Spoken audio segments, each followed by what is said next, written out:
সম্মানিত দর্শক, আসসালামু আলাইকুম। বর্তমানে বিগত কয়েকদিন থেকে বাংলাদেশে প্রায় 18টা জেলার মতো প্রচুর পরিমাণে বন্যা হয়েছে।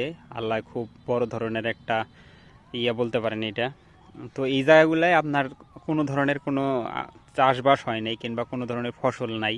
সেই জায়গাগুলো বর্তমানে ফাঁকা আছে। তো যেই জায়গাগুলোয় আপনাদের ফসল আছে তারা বিগত যে বছরগুলো এগুলোর চেয়ে একটু বেশি কেয়ার নেন। কেয়ার নিলে হয়তো বা দেখা যাবে বলে আমাদের 64টা জেলার মধ্যে যে কটা জেলায় চাষবাস কম হয়েছে কিংবা যেগুলো বন্যায় ভাসে গেল, এই জেলার মানুষগুলোর জন্য খাবারের কোনো সংকট না পড়ে। তো আপনারা বর্তমানে ধানের সিজন চলছে, যারা ধান চাষ করতেছেন তারা একটু বেশি কেয়ার নেন। যেমন আল্লাহ রহমত আমি যতদিন থেকে চাষ করি আমি এইবারের মতো কেয়ার কোনো সময়ই নেই নাই। তো কেয়ার নেওয়ার ফলে আমার ধানের জমিতে আসলে আমার মনটা জুড়ায় যায়, বলে না আল্লাহ দিছে এইবার। গাছ যেরকম হয়েছে মাশাআল্লাহ, আল্লাহর রহমত দেখেন একবারে সমান, কোনো